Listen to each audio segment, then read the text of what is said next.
Homeopathy marriage gynecological disease solved by homeopathy. Homeopathy marriage gynecological disease solved by homeopathy.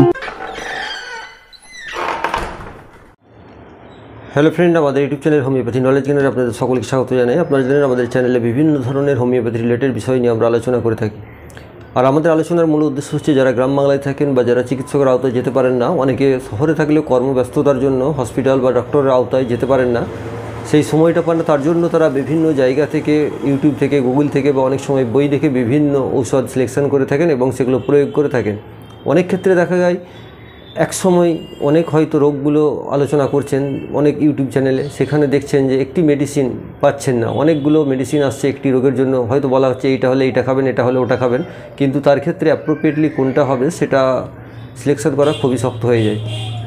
আর আমাদের চ্যানেলের মূল বিষয়বস্তুটা হচ্ছে আমরা একদম সিঙ্গেল মেডিসিন, সিঙ্গেল ডিজিজ আলোচনা করি, অর্থাৎ আপনার যে সমস্যাটি হচ্ছে সেই বিষয়ে সেই সিঙ্গেল মেডিসিনটি নিয়ে আপনার সঙ্গে কথা বলবো। এবং আপনারা দেখবেন আমাদের ঔষধগুলো যদি দেখেন একদম সিঙ্গেল মেডিসিন, যেহেতু অতএব আপনার যে লক্ষণ সেটা যদি আপনার সঙ্গে মেলে তবেই আপনি এই ঔষধটি খেতে পারবেন। আর আমরা কিন্তু অনেকগুলো মেডিসিনের কথা কোনোটাই বলি না যে এটা হলে এটা খাবেন, ওটা হলে সেটা খাবেন, এরকম কিন্তু ব্যাপার নয়। তো আমরা এক একদিন এক একটি বিষয় নিয়ে কথা বলি এবং আমরা যে বিষয়গুলো করি সেগুলো কিন্তু খুবই প্রাসঙ্গিক এবং আপনাদের কমেন্টসের ভিত্তিতে বা আপনাদের ফোনের ভিত্তিতেই আমরা এইগুলো বেশিরভাগ সময় করে থাকি। আজকে আমরা যে বিষয়টি নিয়ে কথা বলবো সেটা আমরা অনেক কমেন্টস পেয়েছি যে অনেকে দেখবেন অ্যাসিডিটির প্রবলেম বা অন্যান্য পেটে বায়ু জমা যে কারণেই হোক না কেন, দেখবেন সবসময় পেটের মধ্যে একটা হড়হড় গড়গড় শব্দ হতে থাকে। হয়তো কারো দেখা যাচ্ছে আপনার কনস্টিপেশনের কোনো ব্যাপার নেই বা অ্যাসিডিটিও সেরকম নেই, কিন্তু পেটের মধ্যে একটা হড়হড় গড়গড় শব্দ হচ্ছে এবং তার কাছে এটা একটা বিরাট অস্বস্তিকর মনে হচ্ছে এবং তার জন্য সে দেখা যাচ্ছে গ্যাসের ট্যাবলেটও হয়তো অনেক কিনে খেয়েছেন, কিন্তু আশানুরূপ কোনো ফল হয়নি। তো প্রথম কথা বলি, আপনারা একটা জিনিস লক্ষ্য করে বাস্তবে দেখবেন, অন্যান্য প্যাথিতে যারা গ্যাসের ট্যাবলেট খান প্রায় তারা প্রত্যেক দিন খেয়েই থাকেন এবং সারা জীবন ধরে খেয়েই যাচ্ছেন। কবে তাদের যে গ্যাস সারবে তিনিও জানেন না, অন্য কেউ জানে না।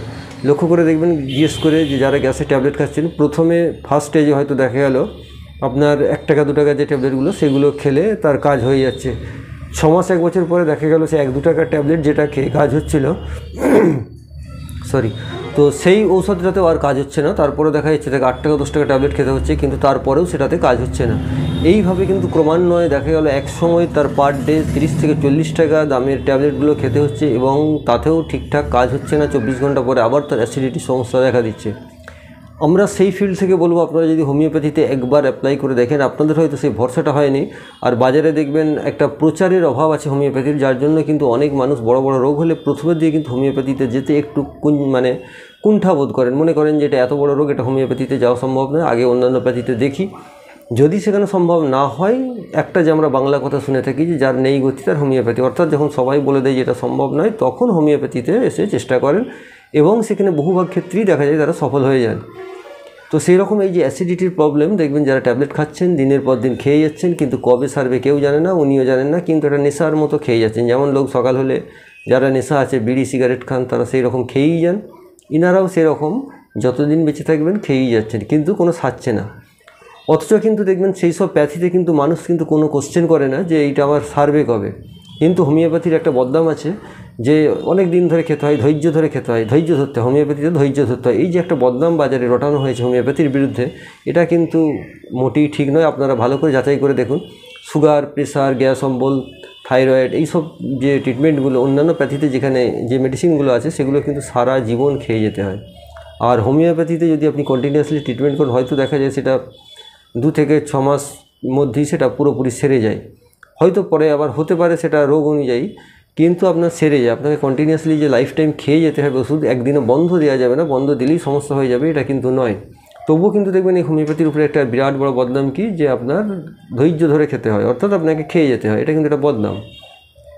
আপনি অ্যাসিডিটির ক্ষেত্রেই যে কোনো ডাক্তারের কাছে গিয়ে একবার পরীক্ষা করে দেখুন, যারা অন্যান্য প্যাথিতে ট্যাবলেট খাচ্ছেন দিনের পর দিন, আপনি হোমিওপ্যাথি একবার খেয়ে দেখুন, আশা করি অনেকটাই উপকার পাবেন। হ্যাঁ, আজকে যেটা আমরা বলছিলাম যে পেটের মধ্যে হড়হড় গড়গড় শব্দ, অর্থাৎ পেটে বায়ু জমে যদি আপনার দেখা যায় সবসময় আপনার পেটের মধ্যে একটা হড়হড় গড়গড় শব্দ করছে, অথচ সেরকম বিশেষ কোনো সমস্যা হচ্ছে না, তাহলে আপনি কী মেডিসিন ব্যবহার করবেন। অনেকে হয়তো এটাকে মনে করলো যে বিশাল কিছু হয়তো ভয়ের ব্যাপার, সেইটা মনে করে তারা কি করছেন, হয়তো কোনো আল্ট্রাসোনোগ্রাফি করে ফেললেন বা আরও এন্ডোস্কোপি করে ফেললেন। তো একটা বিষয় এখানে বলে রাখা দরকার, যে আপনারা যে এই ছোটোখাটো ব্যাপারে ছোটোখাটো সামান্য একটু সমস্যা হলে মনে করেন যে একটা ফটো করে দেখে নিই, অর্থাৎ একটা আলট্রাসোনোগ্রাফি করে দেখে নিই, 3D 4D কালার ড্রপলার অনেক কিছু এখন এসে গেছে বাজারে, যে একটা ফটো করে দেখে নিই। তো এই চিন্তাভাবনাটা কিন্তু খুবই খারাপ, কারণ আমরা যদি বারবার এই ধরনের আলট্রাসোনোগ্রাফি বা শরীরে এক্স রে করতে থাকি, এই আলট্রাভায়োলেট রে যে শরীরের মধ্যে যায় এ থেকে কিন্তু শরীরে ক্যান্সারের ঝুঁকি আপনার অনেক পরিমাণে বেড়ে যায়। অর্থাৎ আপনি শরীরে যদি মানে অনাকাঙ্ক্ষিতভাবে এই ক্যান্সারকে ডেকে না আনতে চান, তাহলে কিন্তু খুব বিশেষ প্রয়োজন ছাড়া সামান্য সমস্যাতে বা একটুতেই এই ধরনের আলট্রাসোনোগ্রাফি বা এক্স রে করাতে যাবেন না। তো আপনি সেখানে প্রথমে ডক্টর পরামর্শ নিন। হয়তো এখন বলবেন যে ডাক্তারবাবুরা গেলেই দিয়ে দেন, কিন্তু আশা করি কোনো হোমিওপ্যাথি ডাক্তারবাবুরা গেলেই আপনাকে বলবে না যে এই টেস্টগুলো করে নিয়ে আসো তারপর ওষুধ দেওয়া হচ্ছে। এই ধরনের ঘটনা কিন্তু সচরাচর হয় না। তবে সেটা যদি বিশেষ প্রয়োজন মনে হয় তো অবশ্যই প্যাথোলজিক্যালি তা রিপোর্ট করতে হবে। তো আপনারা আজকে যে ওষুধটি বলছি, এই যে পেটটা হড়হড় গড় গড় শব্দ করা, এটাকে যদি আপনি কন্ট্রোল করতে চান, আমাদের হোমিওপ্যাথি একটি কমন মেডিসিন আছে, সেটা হচ্ছে নেট্রাম সালফ 30। আপনি নেট্রাম সালফ 30 দিনে 2 বার করে অন্তত 7 দিন খাবেন। নেট্রাম সালফ 30 দিনে 2 বার করে অন্তত 7 দিন খাবেন। আশা করা যায় এতে কিন্তু আপনার অনেকটাই উপকার হবে, এবং এই যে পেটের মধ্যে একটা হড়হড় গড়গড় শব্দ দেখছেন, এই শব্দটা কিন্তু অনেকটা চলে যাবে, এবং দেখবেন আপনার এতে গ্যাস অম্বলের যদিও কিছু সমস্যা থেকে থাকে সেটাও কিন্তু কেটে যাবে। আর নেট্রাম সালফ একটা খুব প্রয়োজনীয় মেডিসিন, এবং এটি আমাদের অনেক ধরনের সমস্যায় উপকার দেয়। তো পেট হড়হড় গড়গড় শব্দ যেটা বলছিলাম, আজকে যেটা আলোচনা আমাদের বিষয়, তো এইটা যদি হয়ে থাকে সেই ক্ষেত্রে কিন্তু আপনারা এই নেট্রাম সালফ 30 দিনে 2 বার করে ব্যবহার করবেন অন্তত 7 দিন। এবং এরপরে যদি মনে হয় আপনার নেক্সট মেডিসিন বা অন্য কোনো সমস্যা হচ্ছে, তো অবশ্যই আপনি আপনার ফ্যামিলি ফিজিশিয়ানের সঙ্গে আলোচনা করে দেখতে পারেন। আর আমরা সবসময় বলে থাকি যে আপনারা যদি সম্ভব হয় আমাদের ঔষধগুলো দেখি সঙ্গে সঙ্গে এই ভিডিও দেখে ব্যবহার না করে আপনার ফ্যামিলি ফিজিশিয়ানের সঙ্গে একবার পরামর্শ করে নিতে পারেন। আর তাছাড়া যদি আপনি মনে করেন আমাদের টিমের সঙ্গে আপনি বিনামূল্যে পরামর্শ পেতে চান, তাহলে যে কোনো দিন সন্ধ্যা 7টা থেকে 8টার মধ্যে আপনি ফোন করতে পারেন।